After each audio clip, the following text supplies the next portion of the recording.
Okay, magandang umaga sa lahat.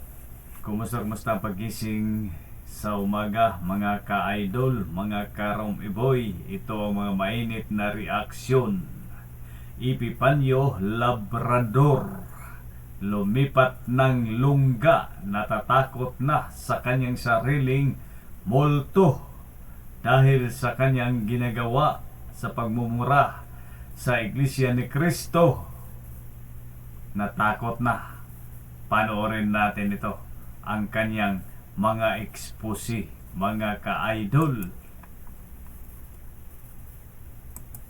Na ang plano nila sa akin ay patayin o itumba, kunyari dadaanin nila sa legal, no? Pero meron na silang mga tao na inatasan para po kung sakali tayo po ay patayin. Yan po, kasi alam naman natin kung gaano po talaga kakriminal itong iglesia ni Manalo. 'Di ba? Alam naman natin kung gaano kahalang ang bituka. Ayon sa kanya, kung kaano daw kakriminal ang Iglesia ni Cristo. Grabe talaga itong magparatang itong mama nito, no? Ng iglesia ni Manalo. Hindi po ni Cristo, kasi pagkakaalam ko po kasi sa iglesia ni Cristo, ayon po kasi sa akin nababasa sa Biblia, yan po ay maawain, yan po ay matulungin, mabait, mapagpatawad, at higit sa lahat, hindi po ginagamit yung kanilang impluensya kahit kung makikita niyo po panahon ni Jesus Christ. Kaya nga po nagagalit sa kanya yung ibang mga tao dahil ang dami pong sumusuporta sa kanya.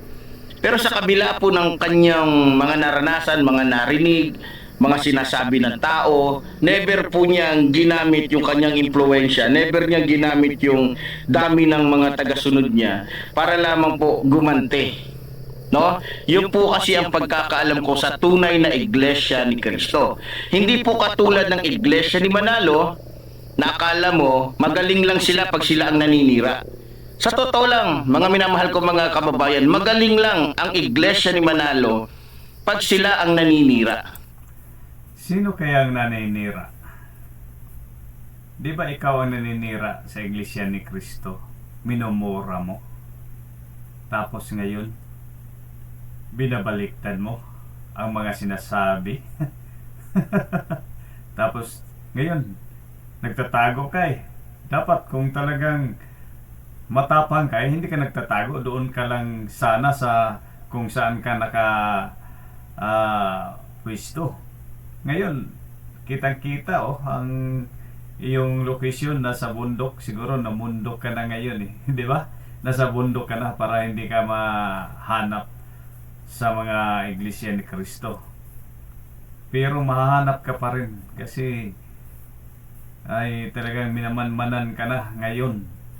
Maraming galit sa iyong taga-iglesia ni Cristo. Di ba? Pero kapag sila ay nabuking, kahit totoo yung sinasabi natin, pag umasta akala mo Sino kaya ang pinapaniwala mo nga totoong mga sinasabi mo? Di yung naniwala lang din sa iyo, katulad sa iyo. Sana yung mga subscriber nito ay mag-isip na kayo. Bandang huli kayo din ang maluloko nito. Hihingian kayo ng pira, tapos takbuhan, nagpaawa-awa sa kanya sarili. Siyempre maawa din ang mga viewers nito. Makakuha ito ng malaking halaga, di ba? Dapat i-unsubscribe ninyo na ito. Huwag ninyo na to huwag kayo maawa nito. Hindi magaling manira sa ibang reliyon. 'Di ba? Alam nyo, kagabi po habang ako po ay nasa biyahe, kami dahil sumakay lang po kami sa sarili naming sasakyan, actually sa pinsan ko na van, marami po kong nakausap habang nasa van ako, may nakakausap ako. Ang dami kong natutunan, ang dami kong nalaman, ang dami kong natuklasan. No? At pagkatapos nun, syempre pinatay ko na yung cellphone, bigla akong naisip na buksan yung comment section. No? At binasa ko yung nakasulat doon. na ang pagkasabi, mga minamahal kong mga kababayan, wala daw silang pakialam kung minura man. Darating lang ang araw, darating ang panahon nga mapanood na lang natin, marinig na lang natin sa balita nga ito ay na ano na pala ito, na deadpool, no? Baka darating ang panahon, nagbigti ito, nakasabit na dyan sa puno ng kahoy. Ayun, ang malaking kahoy, baka planado na niya yan. Magtali siya dyan ng lubid, tapos magpatiwakal. Malalaman na lang natin dahil hindi na niya kakayanin ang kanyang problema. Kaya nga siguro, lumipat na ito ng lokasyon para pinili siguro niyang puno ng kahoy nga magbigti siya dyan.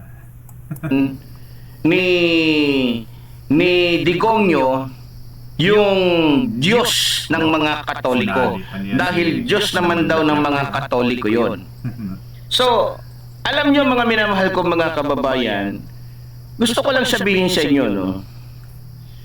Nung minura po ni Digongyo yung Diyos Ama na makapangyarihan sa lahat, ang dami pong nag-react, ang daming nagalit ng mga pastor, mga ministro at iba pa.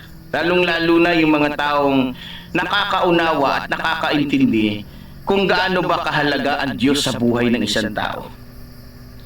No? So, ibig sabihin, lumalabas na kaya nag-react yung mga pastor, yung mga ministro, yung mga ibang mga ngaral, lalong-lalo na yung mahigpit nilang kalaban, yung MCGI ba yun? O, yung dating daan.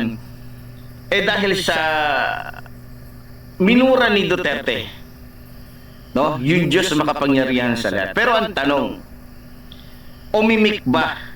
Pumalag ba? Nagalit ba yung iglesia? Yun, ang tanong sa iyo. Noong nagmura si Pangulong Duterte, nagtatago ba siya noon? Hindi, di ba? May panindigan siya, may salita.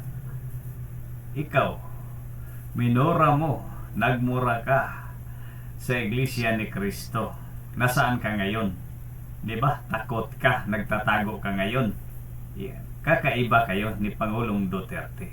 Si Pangulong Duterte may panindigan, ikaw wala kang panindigan dahil ang utak mo ay maluwag na ang tornilyo sa iyong mga utak dyan. Kaya nga wala kang panindigan, takot na takot ka sa sarili mong multo ngayon, kaya nagtatago ka na.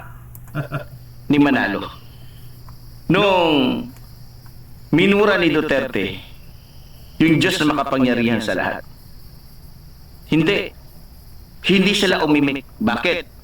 Unang-una, ito ang nakikita ko, takot sila dahil hindi nila kaya si Duterte. Dahil kung mga taong pag-uusapan, mga kriminal, mas maraming kriminal, maraming mamamatay tao si Duterte. Diba? So, kaya dahil hindi nila kaya, Kaya siguro ginagaya mo si Pangulong Duterte pero hindi mo rin kinaya. Nga sa pagmumura mo sa iglesia, akala mo hindi mag-react ang mga membro sa iyo.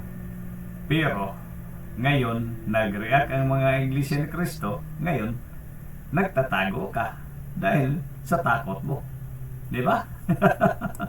takot ang iglesia ni Manalo, tameme sila. Kahit minura yung Diyos na makapangyarihan sa lahat. Ngayon, para makalusot sila, sinabi na lang nila na wala kami pakialam dahil ang minura naman ni Duterte ay Diyos ng mga Katoliko. Malinaw po yun.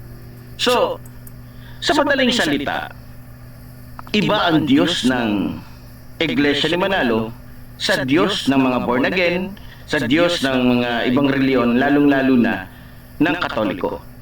Anong uri ba ng Diyos ang binabanggit o sinasabi o ang pinapahiwatig nung nag-comment sa atin?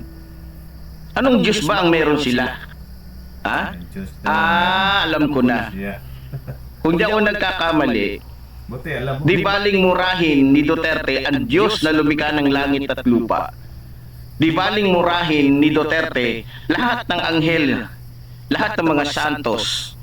Huwag lamang murahin yung kanilang poon na si Eduardo Manalo. Kasi magagalit talaga sila. O nga pala, naintindihan ko na ngayon.